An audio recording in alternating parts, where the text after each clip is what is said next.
Princess, you want to get us started?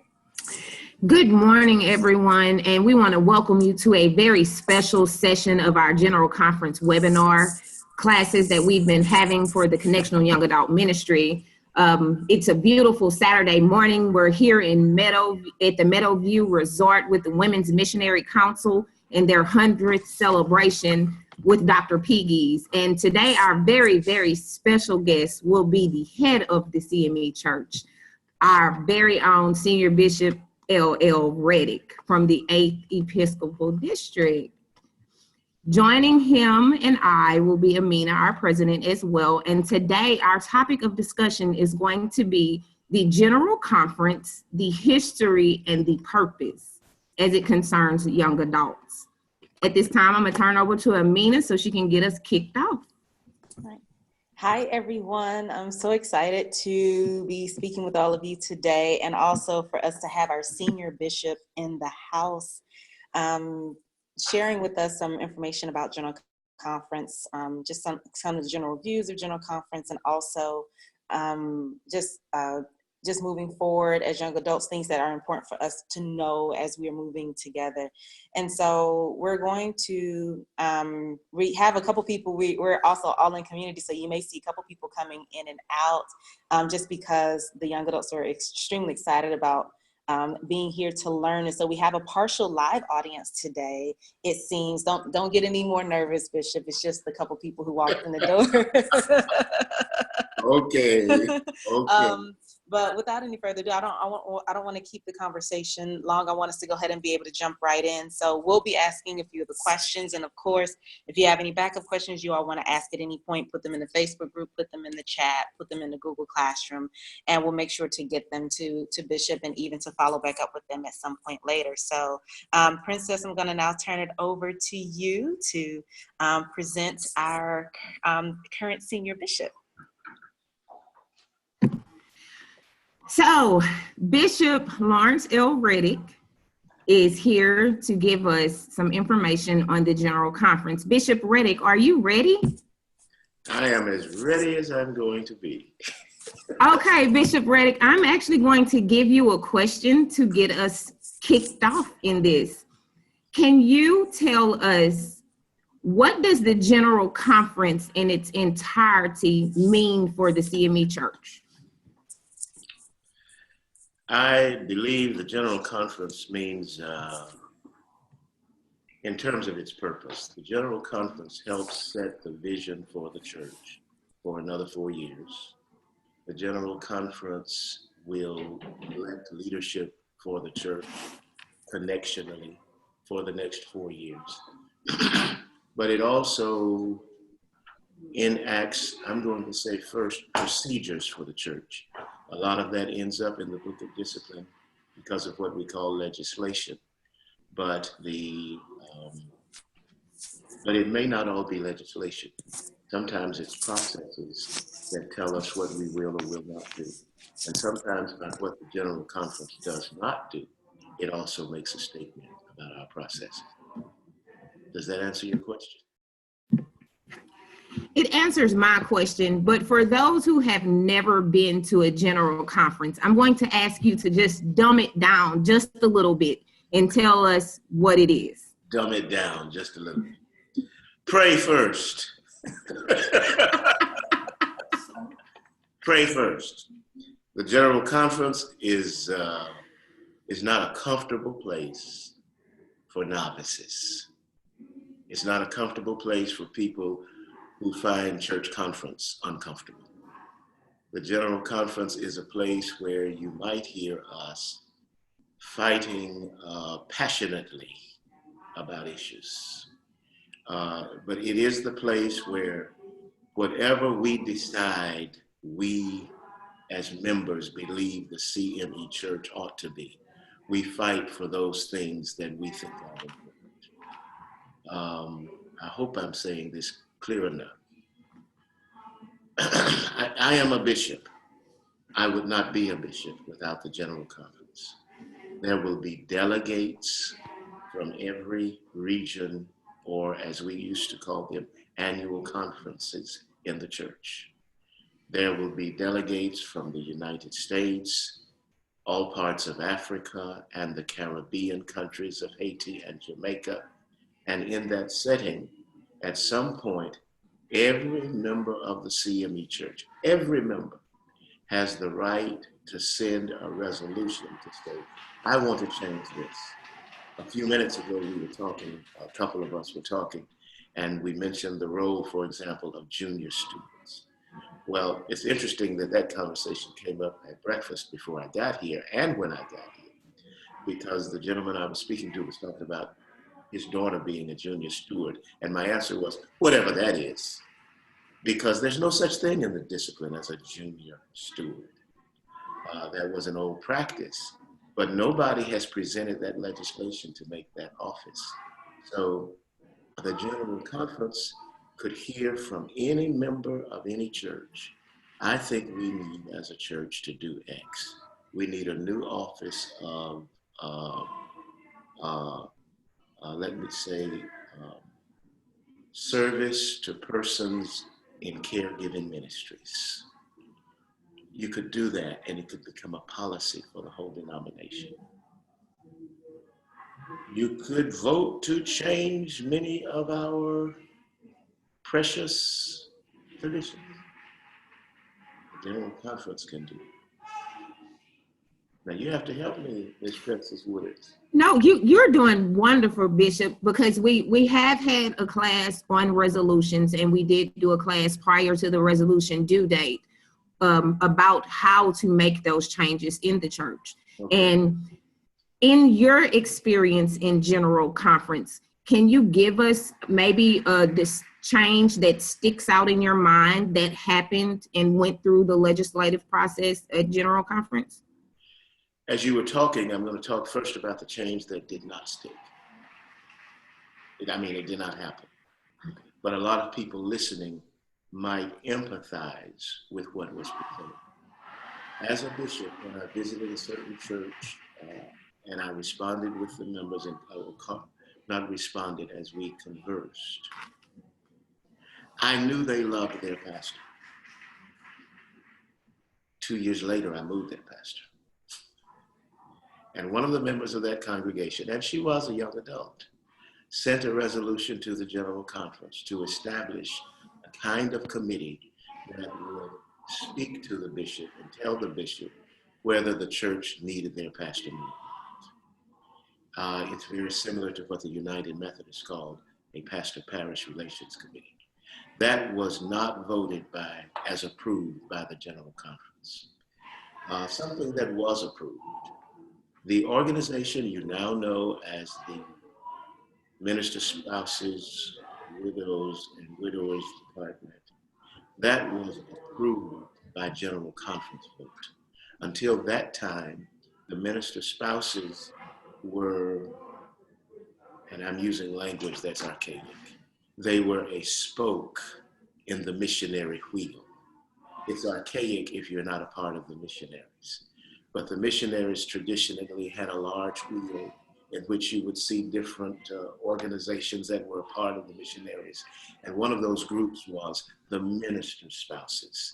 But in that particular General Conference, the Minister Spouses came out to be established as a group on their own. Now, a lot of what I'll say will be archaic, so I'll tell the audience what I told you this morning, which is I'm the only bishop elected who's active now, elected in the last century. So you can understand how Boy, I just unelected myself. Oh, let's move on. Oh, Lord. So, can we talk about when you actually were elected to bishop and what that experience was for you at that particular General Conference? Because I was there, but I was a young one in the background. But I kind of remember everything that was in the atmosphere. But can you kind of elaborate on what that experience was for you? That experience for me was actually a response to a very prayerful decision.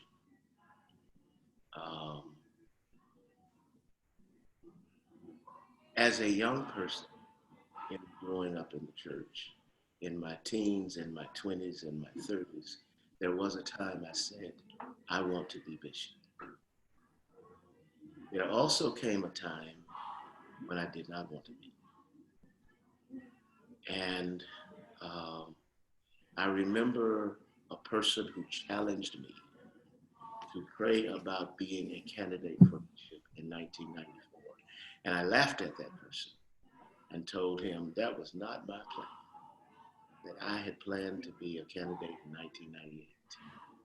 And he said, because all my friends would call me Larry, he said, Larry, you need to pray about that. And I was convicted at that moment that I had not prayed about 98. That was just in my plan. And I started praying. And in May of 92, because he challenged me in April, in May of 92, I started spending every day until 6 p.m. fasting and praying about that very question. I did that for about 2 weeks. And because of certain responses that I thought were from God, I entered the race for the office of bishop. It was a difficult experience in part because I knew I was, as many people would say, too young. In 1992, I was just 40 years old. And when I was elected bishop in 98, I was 46. And I knew it was an age issue. I also knew it was a family issue because my children were young. But I was convicted that God wanted me to run. So in 98, while it might have seemed an exhilarating moment, it was a spiritual moment because I believe God had shown me in prayer that this was the right thing to do, and I thought the General Conference fulfilled it. I remember the moment Bishop Stewart was elected, probably more. Yeah. Because when Bishop Stewart was elected, on the same ballot that I was elected on, I said to myself, because I was sitting there at the table tallying, marking, because at that time we read ballots aloud. I said to myself, I've got 25 more votes to go. I don't think there are 25 votes left. But it actually happened that there were enough votes to be elected. But it was very much a spiritual moment. And I had actually written my paragraph and a half of what I wanted to say. And I pulled it out of my pocket because I just believed God was in it. And we know when God is in it, is nothing can stop it. So that's awesome. So I did hear you say earlier that you were actually elected editor of the Christian Index at age 29. Is that correct? It is the truth. So that would mean that you were a young adult. Come on. So as a fellow young adult, what would you say to those who do maybe feel they have that fire or that passion or some seed has been planted in them that they feel like they have a position in the church that they want to run for? What encouragement would you give them? I would pull the scripture card on them. Let no one despise your youth. Paul says to Timothy, let no man despise your youth. Timothy is in charge of this church where Paul has left him to do the work that he needs to do. I answered the call to preach when I was 14 years old. And I did not have a lot of discouragement. I had a lot of encouragement. And I came from an annual conference which taught us that we belonged to the CME Church and it belonged to us, and we needed to know it and find our place in it. And I didn't realize what my conference was until I was editor. And I guess at that time I was in my mid-30s, and the presiding elder of the time invited me back to my annual, to my home district, to the CYF convention. And I went, and lo and behold, before that conference was over, there were about 6 youth and young adults on the floor of that district meeting with books of discipline in their hands, each one, reading to the presiding elder how he had not organized that meeting properly. And I actually said to myself, that's my problem. This is where I come from. Because sometimes I'm not on the positive side of the flow of things. But I don't mind standing up and saying, I don't believe this is right, because that's how we were taught. And as much as I hope I say this the right way, as much as I love the church's emphasis on young adults, I think it has also created an organization that stifles young adults being a full part of the church. When we elected delegates in the Jamaica conference, we only get 2 clergy and 2 lay. But both of our lay delegates are young adults. And both of our lay alternates are young adults. And the adults in the conference said, we want them to go instead of us. I just think we have to create an atmosphere where being a young adult does not limit you.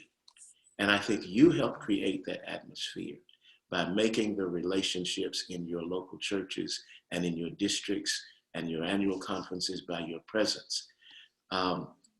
Personally, I don't like to see us in one room and the young adults in another, we being old folks, because I think the church loses on both ends. I think you lose hearing some of what we have experienced, and we lose hearing how you can give us fresh newness in the life of the church. Mm-hmm. We need both groups together, in my opinion. Mm-hmm. So, and I'm gonna ask you another question about that point, and then I'm gonna ask you some other things too. But one of the things that, and kind of in line with that, is I just like to get your ideas on, especially as it relates to the discipline of our church and some of the structures we already have. Where is the line for mentorship and that extra added community that you're coming from? Because I'm of the mind that I don't think it's a problem to have smaller groups that have interests and that can encourage specific interests. But I do feel like it's a problem if you do segregate and you say that, okay, now that you have this specific interest group, you must stay in your interest group. Because I don't believe that that's how the church should work. Otherwise, everybody would have to stay in the 55 plus ministry, and that would be their interest group, and they would, you know, but I do want to know your ideas, and especially as it relates to the discipline, if there's a current structure set up for mentorship purposes, or to encourage and to consider finding ways to allow helpful transitions, because I think that part of the reason that there has been this blockage is once you become in these offices, I don't think there's anywhere else to go. And we haven't set up, at least not from what I've seen in action, I don't think we've really set up a structure for people to feel, okay, well, I can consult, or I can, be an advisor, I can do those things. Is there something currently in the discipline about that? And if not, then what kind of things would you suggest in that place, especially as we're going into general conference and thinking about that? I don't know what's in the discipline about mentorship structure. Mm-hmm. And you are pointing out that the concept of mentorship that was strong when I was coming along is weak at this point. Yes. Mm-hmm. But what you are doing right this minute is a part of strengthening mentorship, howbeit one-sided. Mm-hmm. Because I and we also need to hear from you in this way. Or at least we need to be in the same room one day, talking together, mm-hmm. And hearing each other. One of the things I do see as a bishop is a lack of mentorship with our younger ministers. For the most part, there are some young ministers who have family relationships or previous friendships that help a person mentor them. But what I learned, I didn't really learn in seminary. I learned some good things in seminary. But what I learned about operating in the church, I learned from people who taught me. Yesterday, I was sharing how I first was elected a delegate to the General Conference. And let me come back to that story, but say before I tell it, sometimes you have to pick your mentor with questions you may ask him or her. And that's really how I was elected delegate the first time, because it was 1977 in that general annual conference. You're looking at me. I see you, Amina McIntyre. You see,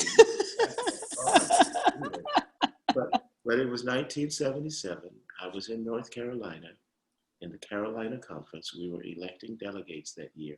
And I went to the Bishop Henry Bunton, before the conference began, the day before, and I said, I'd like to be a delegate.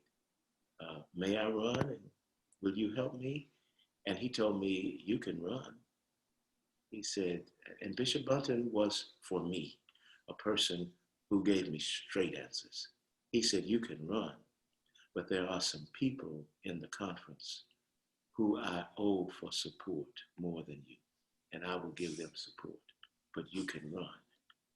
And I said, well, thank you. And as I walked out, he said, you don't mean that? I said, yes, I do, because you told me I could run, so I'm going to go out and run. I walked out the door and I ran into a retired preacher, Reverend J.L. Pickens.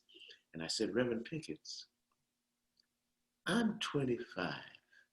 Am I old enough to be a delegate to the General Conference? And these were his exact words. Boy, you got a baby, ain't you? And he then said, walk with me. And he took me to every older preacher. And he said, this boy wants to know if he's old enough to be a delegate. He got a wife and a baby. The bishop gonna need him at the General Conference. Vote for him. And he took me to so many people, and I ended up being a delegate. But he also ended up being a mentor. Fortunately for me, I didn't think it was fortunate at the time. I became his pastor the next year. He was retired. But fortunately, he traveled with me, he visited with me, and he taught me more just in our conversations than I could have gotten if anyone had said, I'm your mentor. He was a mentor. And sometimes our questions to people will help them become mentors for us. It might not hurt to put it in a resolution, something structurally, but we have to do things beyond the structure, like you're doing right now, to make things really happen. I hope I'm not avoiding these questions. Oh no, I don't think you're avoiding it. I think it actually is really reflective. It is very personable. So thank you for that. I mean, because I think a lot of the argument that I've definitely heard young adults say is, wait, so I can be on the board of this bank here, or I can have a family and I can't do this in my church. That doesn't make sense. Because I'm an adult by all accounts and I pay tithes, and this is what I'm investing already in the church. And so it kind of speaks directly to some of the issues that have been raised in that sense. And I wanted to ask you a question specifically about General Conference in terms of, I know that for some people who are watching, this might be their first General Conference, and they may have some governing skills and may have done some leadership work, but I do know that General Conference is where Robert's Rules of Order very much is how we do our parliamentary procedure, is really how we work through and how you get everything done in terms of legislation. And so I wanted you, even though we'll actually have a much larger session later on about parliamentary procedure, can you talk a little bit about Robert's Rules of Order and how it can not only keep order in the General Conference, but also how it can can make things quite interesting when working through the Robert's Rules of Order in terms of working with resolutions and governing the body of General Conference? I'll talk a little bit about what I think I know. Okay. First of all, our General Conference rules supersede in authority Robert's rules. Okay. And that's one of the things people coming to the General Conference might want to become familiar with. They're in the discipline. I don't always find them quickly, but I found them this morning, starting on page 313. And it goes from 313 through 324. Mm-hmm. But when we come to General Conference, there is a process, there is a procedure. And so many times we say things are traditional, but some traditions have become legal. And for example, it tells us what the order of the General Conference will be. We start with the quadrennial sermon, Holy Communion, roll call, a temporary organization, a committee on credentials, reading of the Episcopal address, the report of the credentials committee, and the permanent organization. But these pages define how we are organized, how we are structured in the General Conference. There may be a resolution, for example, to create an office of junior stewardesses. Well, that will already, if it has been presented already, would go to a particular committee in the General Conference. And when it goes to that committee and the resolutions committee shall have decided which committee shall hear it, there are several standing committees: Episcopacy, Itinerancy, Revision and Legal Affairs, Finance, Evangelism and Spiritual Life, Connectional Ministries, Connectional Administration, Annual and General Conference Boundaries and Operations, and Ecumenical Relations and World Affairs. When it goes to that committee is comprised, hopefully, of 2 persons from every annual conference. But every annual conference does not have that many people. For example, Jamaica, I just mentioned, we only have 4 viable delegates. So those 4 will be members of 4 of those 8 committees. Is it 8 or 9? I don't remember. But they will be members of those committees. And in those committees, they will argue the legislation that's presented or debated. They will come out with recommendations for or against, and then that matter will come to the floor. But there's enough in here that supersedes Robert's Rules of Order. Mm-hmm. And then there's a place that it lets you know that other matters for procedural question are then referred to Robert's Rules of Order, the latest edition. And I believe the latest edition right now is the 11th edition, unless there's another one that came out since I looked that up a couple of weeks ago. But Robert's Rules of Order is particularly helpful when people are making motions and items are being debated. Here's one we really have a custom of messing up. The Robert's Rules matter on previous question.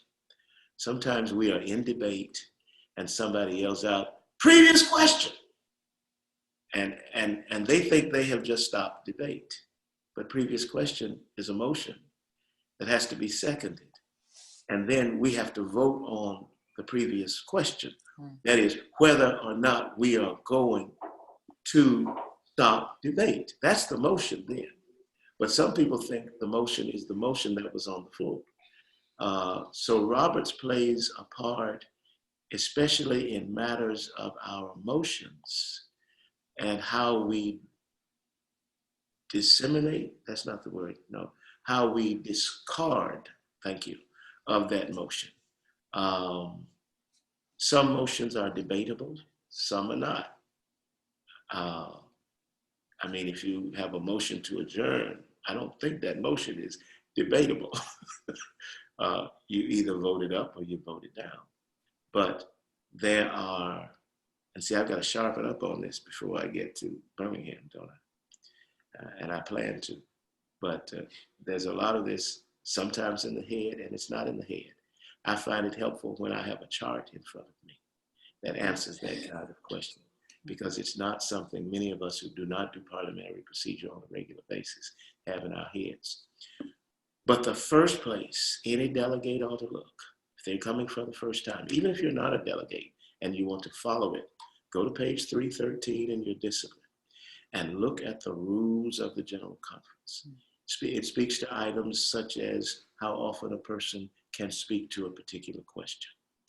It speaks to whether some items require a ballot vote and some items can just be a voice vote.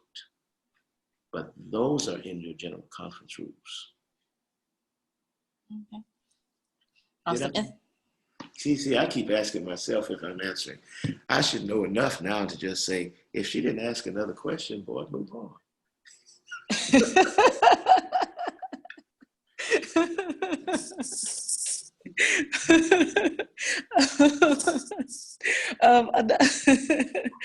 The next question that I have, and then we're just going to kind of allow you to do any other reflections of things that, because believe it or not, our time will be winding down actually pretty soon.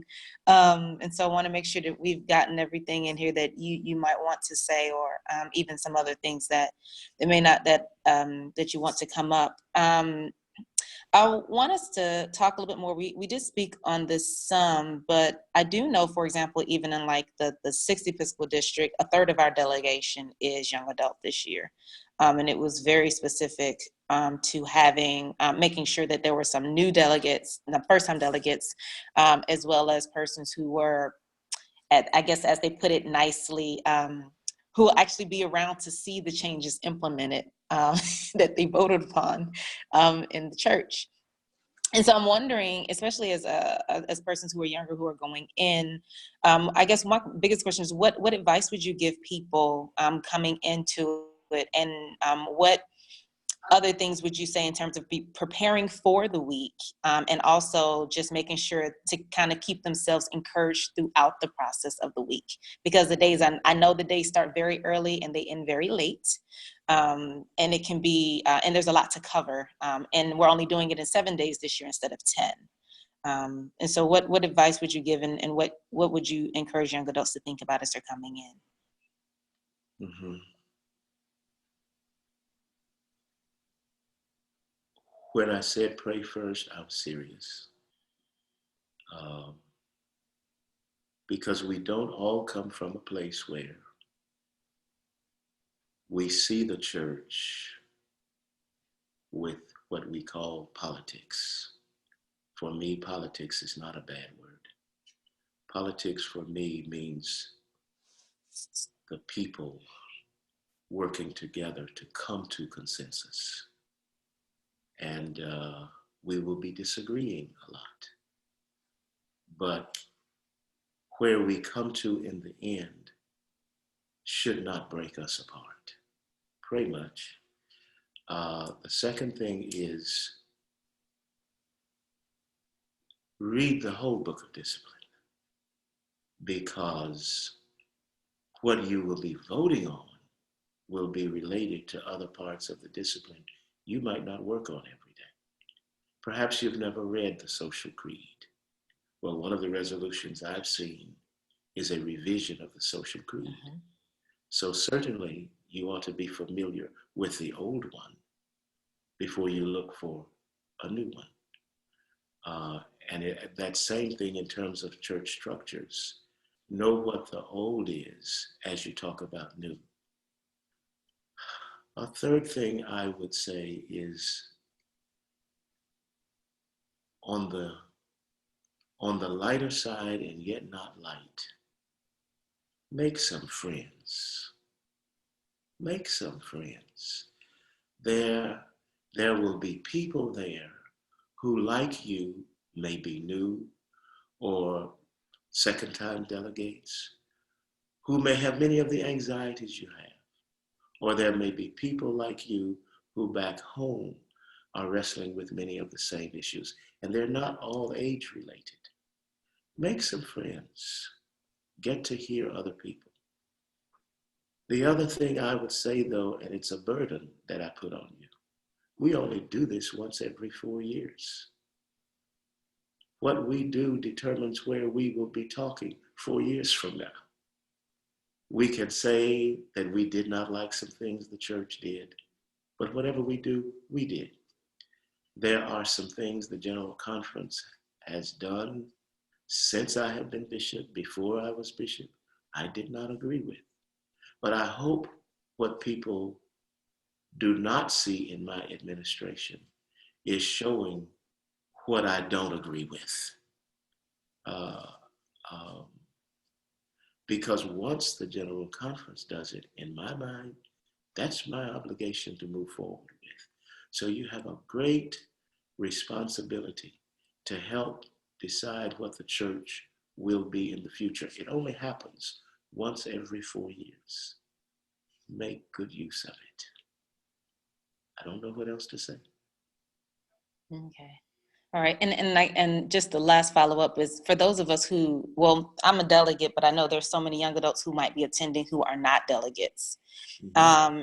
And they still may have an opinion about an issue and still might want to get their voices heard. And since General Conference is a place for the people to come and bring their concerns, if they're coming in and they say, hey, you know, we see some things happening and we know it's in the hands of the delegates to vote, how would that work for persons who aren't delegates? Is there a way for them to still get their voice across? And what kind of strategy would that look like?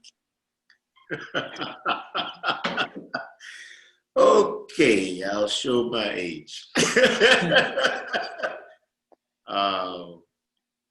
I think their first obligation is to know their delegates and know whom they can speak to and maybe whom they can't, to get them to get their ideas across. I think that's the first obligation.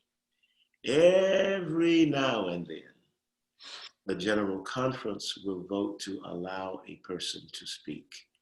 Recently, I was reading some General Conference minutes. I saw one example where they allowed a non-delegate to speak. I saw another example where they did not allow a non-delegate to speak.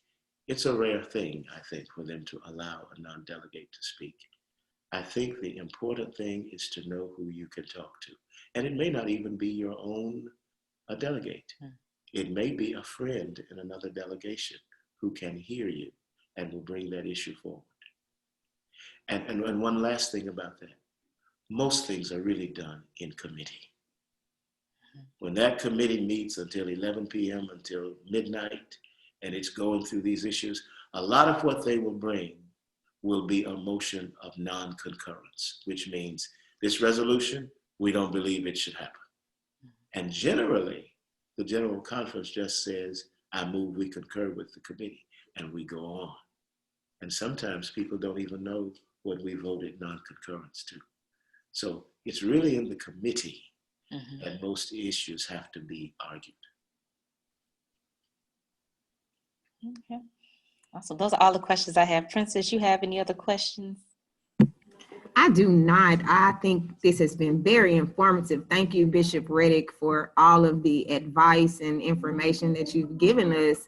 For those who haven't been to General Conference and are first-time delegates, they know now to find a friend, because if you find a friend, they have someone that can walk them through. And I advise you to find an older friend, guys, someone who has been to more than one General Conference, because that's how I managed to make it through. I want to say one last word. If I do something that makes you mad, come tell me. Because then, I'm not kidding, because then I learn too. Okay. Great. I think I might have one question for you. Hold on, I'm trying to try to get it from because we have a couple people who we set this one up a little differently than we normally set it up, and so normally they're able to just raise their hand in the webinar and ask questions, and I didn't set it up that way this morning. So my apologies to those who are like, oh man, I want to ask a question, just well, come on, you gotta text me quick. I guess I'm wondering, because I know for us, and I'll ask this first while I'm waiting on this one. I know for us, I know it was really important for us to send, but to at least try to make sure people were as informed about General Conference as possible before we do it. How is it your inspiration or encouragement to just anyone who's coming to also just make sure they know as much about the General Conference before they get there and as much about the discipline before they get there? I think so, yeah. Yeah. Yeah. Yes. I remember my first General Conference. And I think if I had not read General Conference minutes, I would have missed a lot of what was going on. Okay. But my first General Conference was 1970. But I had by that time literally read every General Conference minute from 1954 on. So I had a sense of what was happening. Where can you find those minutes?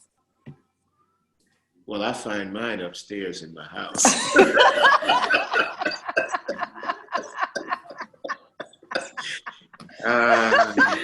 For the rest of us who are not privy to your attic in your library with extensive research and knowledge, I'm gonna be calling you like, Bishop, I'm coming to Dallas.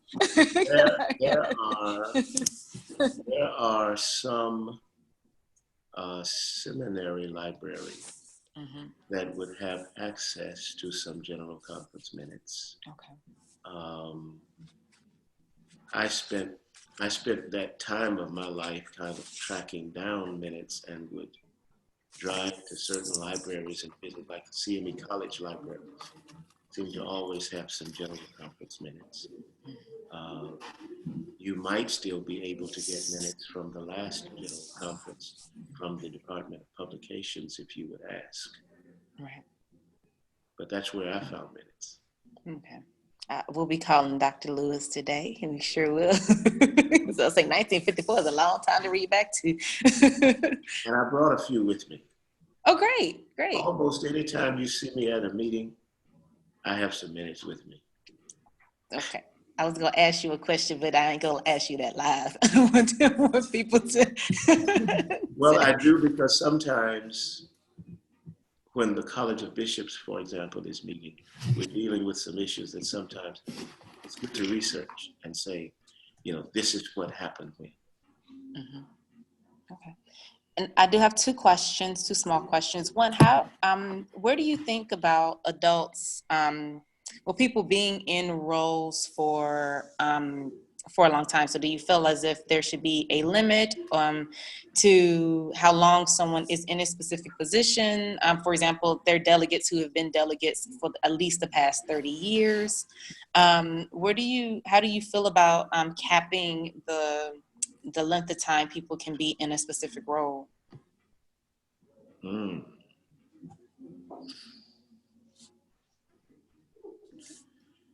Well, let's see. Since I was elected in 98.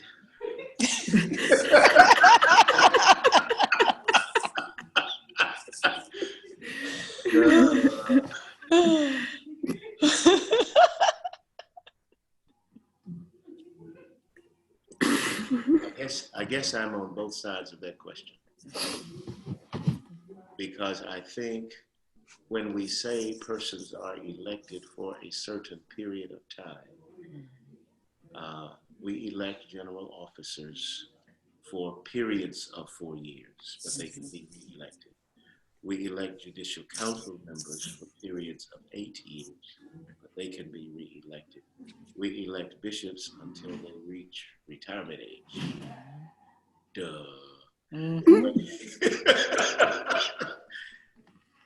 We make pastoral appointments generally 1 year at a time, although there is a provision for appointing persons up to the tenure of that bishop in that district.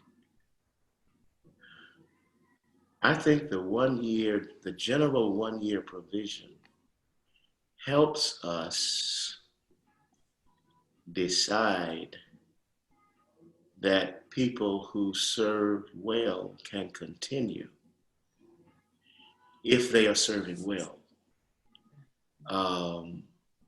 I think the challenge is on us who have the role of nominating or electing to be honest with people rather than dishonest. Mm-hmm.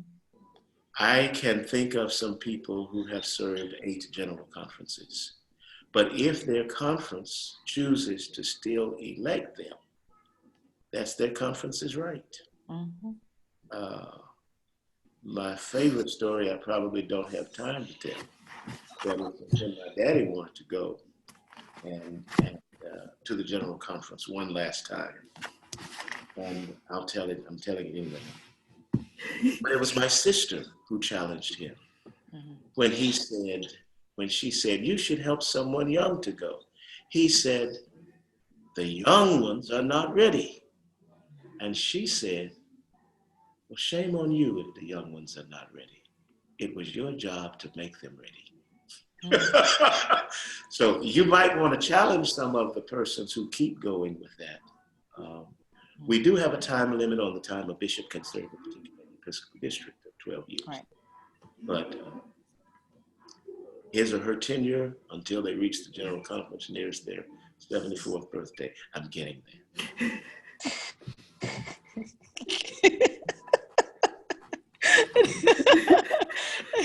And, the last question that I have is, what are you looking forward to seeing at this General Conference?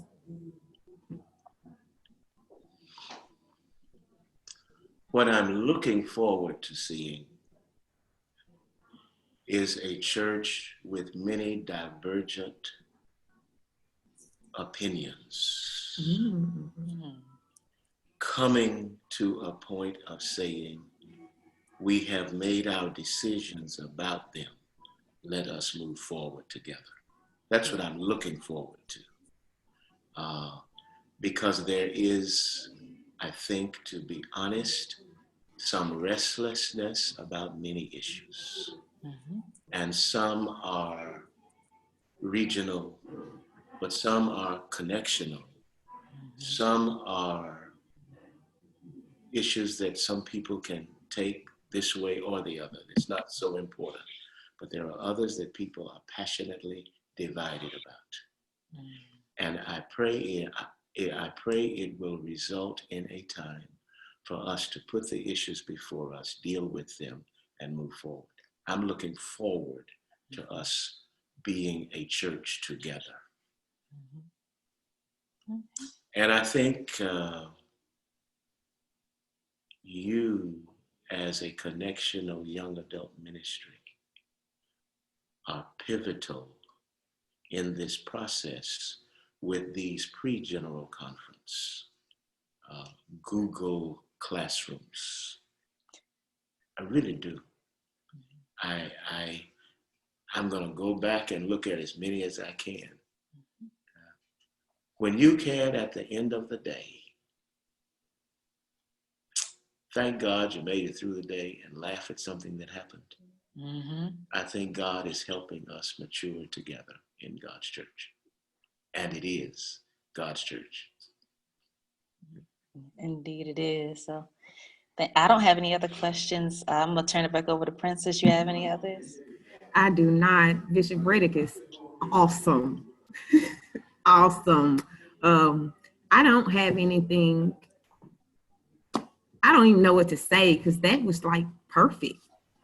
Well, this is enjoyable. This is really enjoyable for me.